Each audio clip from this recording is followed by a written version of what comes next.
이 시간 말씀을 받겠습니다. 이 복된 시간에 주시는 하나님의 말씀은 우리 사도행전 28장 1절에서 10절까지의 말씀입니다.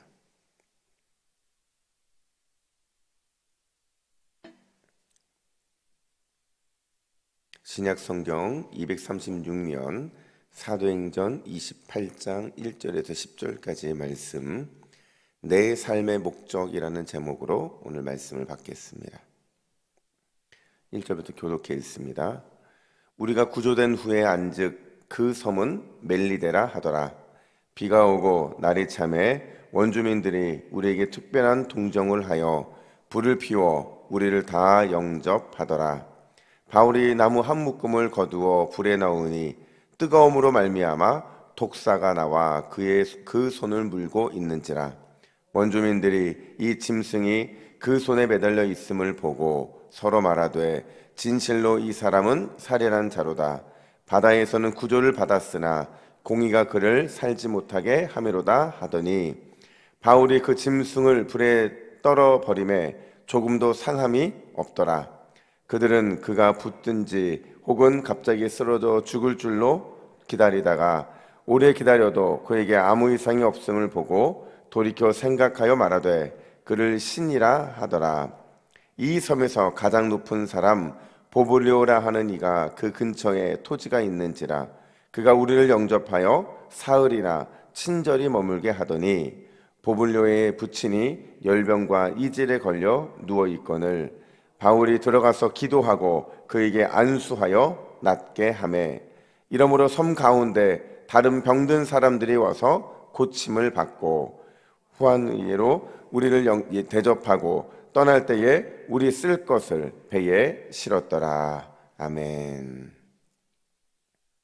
여러분, 한 20년 전에 굉장히 유행했던 이런 베스트셀러 하나가 있어요. 기독교 서적인데요. 목적이 이끄는 삶이라는 책이에요. 여러분 한 번쯤 보셨죠?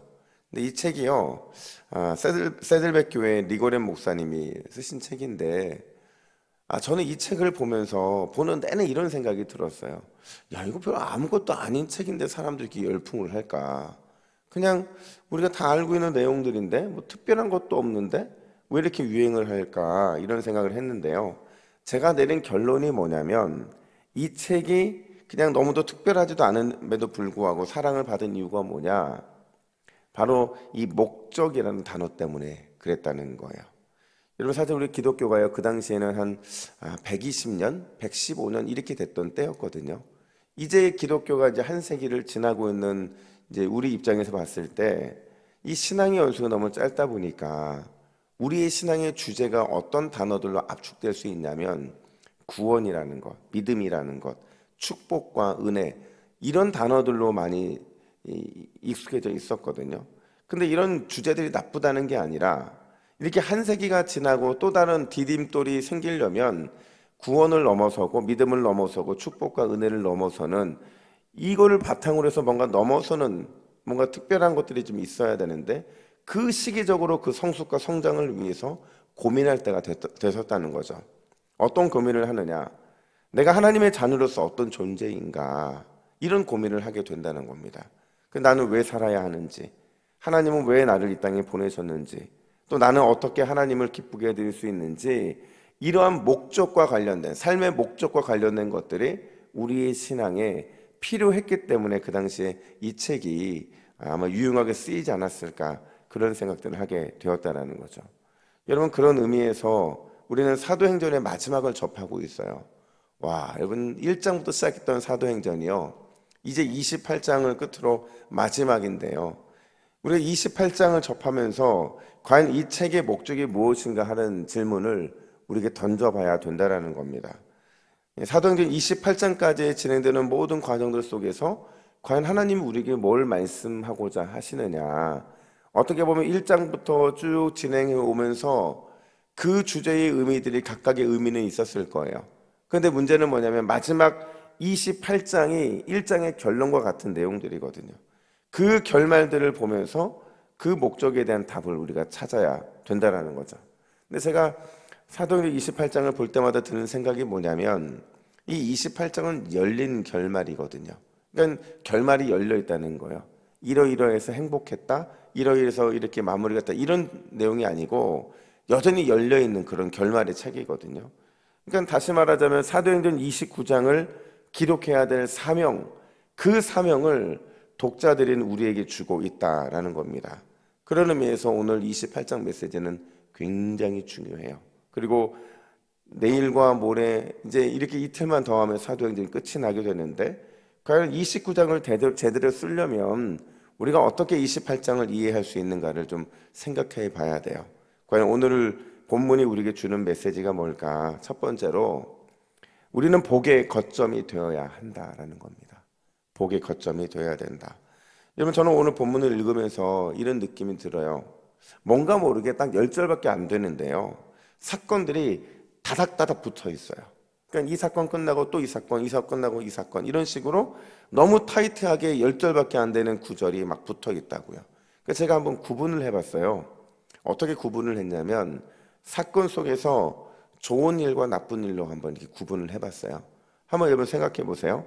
14일 동안 표류하던 사람들이 941생으로 구조된 일이 좋은 일이에요, 나쁜 일이에요? 좋은 일이죠. 그럼 원주민들의 특별한 호의를 받은 건 좋은 일이에요, 나쁜 일이에요? 좋은 일이죠. 그러면 바울이 독사에 물린 사건은요, 이거는 나쁜 일이죠. 그것 때문에 결국에는 살인자라는 오명을 받잖아요, 오해를 받잖아요. 이건 좋은 일이에요, 나쁜 일이에요? 이것도 나쁜 일이죠. 근데 독사에 물렸지만 죽지 않음으로 인해서 섬에서 가장 높은 이 보블리오라는 사람을 만나고 심지어 그의 부친의 열병과 이지를 치료하게 되는 사건은 좋은 일이에요, 나쁜 일이에요? 좋은 일이죠. 또 섬의 다른 사람들 역시도 고침을 받게 되는 것, 이건 역시도 좋은 일이라고 말을 할 수가 있어요. 여러분, 오늘 사건을 보면 굉장히 많은 사건들이 있는데 이렇게 좋은 일과 나쁜 일로 딱 구분이 된다는 거죠. 근데 중요한 건 뭐냐면요, 좋은 일도 나쁜 일도 다 좋은 일이 돼버려요. 그렇죠. 분명히 독사에 물린 것, 그것 때문에 살인자라는 누명을 쓰게 되는 것, 이건 분명히 나쁜 일인데 이걸 하나님께서 기가 막히게 좋은 일로 바꿔놓고 있다는 거죠. 이게 뭘 얘기하는 거냐? 여러분, 하나님은요, 바울 이 한 사람 때문에 배에 있는 사람들 뿐만 아니라 바울이 만나고 있는 모든 사람들에게 좋은 일을 일으키고 계시다라는 거예요. 바울 한 사람 때문에. 이 좋은 일이라는 게 뭐냐면 복을 베풀고 계신다라는 겁니다. 여러분, 사실 배에 타고 있는 사람들은요, 하나님의 특별한 호의나 하나님의 특별한 구원이나 인도하심을 받을 그럴 필요가 전혀 없는 사람들이에요. 한번 생각해 보세요. 여러분, 백부장이 하나님의 특별한 호의를 받아야 할 이유가 뭡니까? 군인들은요, 선주, 선장, 선원들, 거기 배에 타고 있는 수많은 사람들, 죄인들, 심지어 멜리데 섬에 있는 사람들, 이 사람들이 복을 받아야 될 이유가 뭐가 있냐고요? 없어요. 근데 누구 때문에 복을 받는다고요? 바울 한 사람 때문에 복을 받는 거예요. 바울이 배에 탔기 때문에 그들은 복을 받은 거고, 바울이 멜리데 섬에 표류했기 때문에 그들이 이런 복을 받고 있다는 거죠. 이걸 바꿔 말하면 바울은 이 배에 탄 모든 사람들의 복의 거점이 되고 있다는 겁니다. 여러분, 우리는 오늘 본문의 바울의 이 모습 속에서 우리가 기도하는 이유, 이 땅을 살아가야 될 이유를 찾게 된다는 사실을 우리는 기억을 해야 돼요. 여러분, 우리가 오늘 기도해야 되는 이유가 뭐예요? 우리가 왜 예수를 믿고 살아가야 되는 걸까요? 그 이유는 뭐냐면 우리가 예수 그리스도의 복과 은혜와 사랑을 나눠주는 거점이 되어야 되기 때문인 줄로 믿습니다. 그러니까 우리는 그냥 살아가는 게 아니에요. 나의 가족들에게 나 때문에 복이 전달되는 이런 거점이 되어야 되고, 내 주변에 있는 모든 사람들에게 이해할 수 없는 특별한 좋은 일들, 내가 복의 거점이기 때문에 그 일들이 나타나야 된다는 거죠. 또 나 때문에 불가능한 일들이 일어나게 되는 그 복을 우리는 경험하기 위해서 오늘 이 자리에 기도하러 온 것이고, 오늘도 여전히 그리스도 그분을 믿고 우리가 따라가는 그 길들을 걸어 나가야 된다는 겁니다. 여러분, 오늘 우리의 기도가 나로 인해 복이 나가는 통로가 되기를 예수님의 이름으로 축복합니다. 여러분, 분명히 하나님은 여러분들을 복의 거점으로 사용하기를 원하셔요. 그래서 여러분들을 부르셨고, 그 부르심의 가운데 우리는 순종하며 나아가는 거죠. 여러분, 오늘 그 부르심 앞에서 주여 나를 복의 거점으로 사용하여 주시옵소서. 이렇게 믿음으로 반응할 수 있는 저와 여러분 되기를 간절히 축복합니다. 뿐만 아니라 두 번째 이유가 있어요. 그게 뭐냐? 기승전 하나님께 영광이 되어야 한다라는 겁니다. 여러분, 기승전결이라는 게 있잖아요. 이게 문학적인 장르인데 이게 뭐냐면 처음부터 끝까지 초지일관 그 하나, 그거란 뜻이거든요. 근데 우리는 기승전, 이 결에 승리가 들어가는, 하나님께 영광이 들어간다는 게 뭐예요? 우리의 삶은 항상 하나님께 영광이 돼야 된다라는 거예요. 여러분, 오늘 보면 10절 말씀을 같이 읽어볼까요? 10절 같이 있습니다. 시작. 후한 예로 우리를 대접하고 떠날 때에 우리 쓸 것을 배에 실었더라. 아멘. 여러분, 지금 멜리데의 섬에서의 마지막 장면은 굉장히 큰 해피엔딩으로 끝이 나거든요. 근데 여러분, 오늘 본문을 1절부터 쭉 읽다 보면 뭔가 하나 빠진 것 같다는 생각이 하나도 안 드세요? 저는 읽고 또 읽는데 자꾸 제 안에서 어떤 생각이 드냐면, 야, 이거 너무 싱겁다.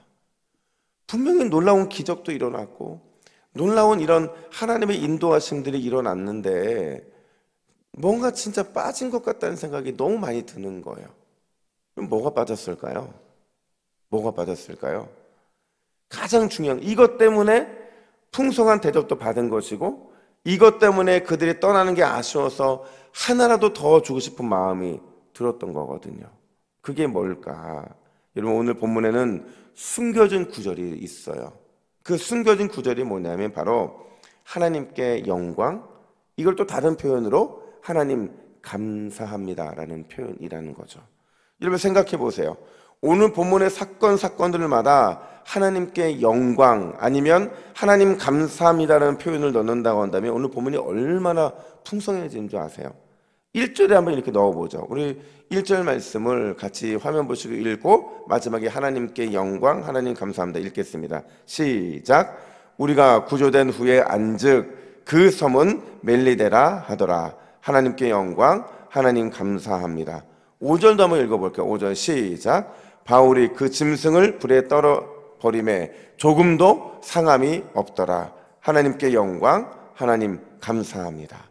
여러분, 8절도 9절도 10절도 하나님이 행하신 모든 일들 가운데 하나님께 영광, 하나님 감사합니다를 넣으면 얼마나 감동이 돼요.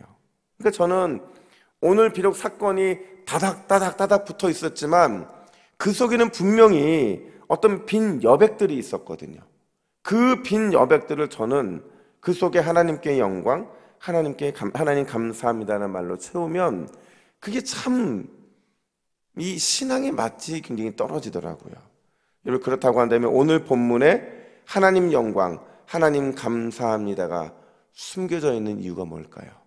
왜 사도행전에 누가는 그 속에 하나님 감사합니다, 하나님께 영광이라는 이 표현을 숨겨놨을까요?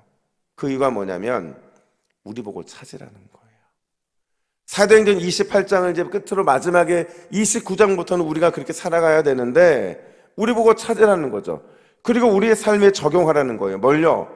우리의 삶의 빈 여백들마다 하나님께 영광, 하나님 감사합니다로 채워지라는 거죠. 그러면 우리의 삶에 더 많은 은혜와 더 많은 풍성함들이 채워지게 될 거라는 겁니다. 여러분, 오늘 하루도 우리는 참 많은 여백을 느낄 거예요. 어떤 사건이 끝나고 또 다른 사건이 시작이 되고 어떤 말이 끝나고 또 다른 말이 끝나고 그때마다 하나님 감사합니다, 하나님께 영광으로 올려드리는 이 말들이 표현되어질 때 여러분, 하나님이 여러분의 삶을 얼마나 기뻐 받으시겠습니까? 여러분, 오늘 우리의 입술의 고백이 우리의 여백들마다 하나님께 영광, 하나님 감사합니다로 채워지기를 간절히 축복합니다. 여러분, 화면 보시고 우리 기도의 제목을 함께 읽습니다. 같이 읽습니다. 시작. 나를 복의 거점으로 사용해 주옵소서. 내 삶의 여백을 하나님께 영광으로 또 하나님 감사합니다로 채워가게 하옵소서. 아멘. 기도하겠습니다. 하나님 아버지, 바울을 부르셔서 그를 복의 거점으로 사용해 주시니 감사합니다. 하나님, 바울만 그렇게 부르신 것이 아니라 우리도 그 목적을 위해 부르신 줄로 믿습니다.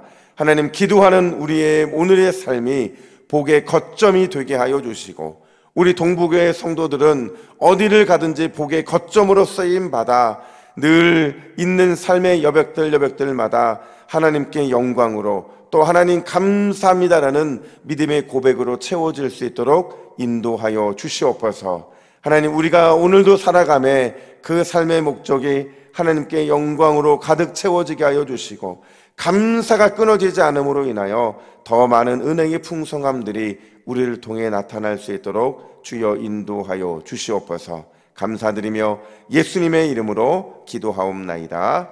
아멘.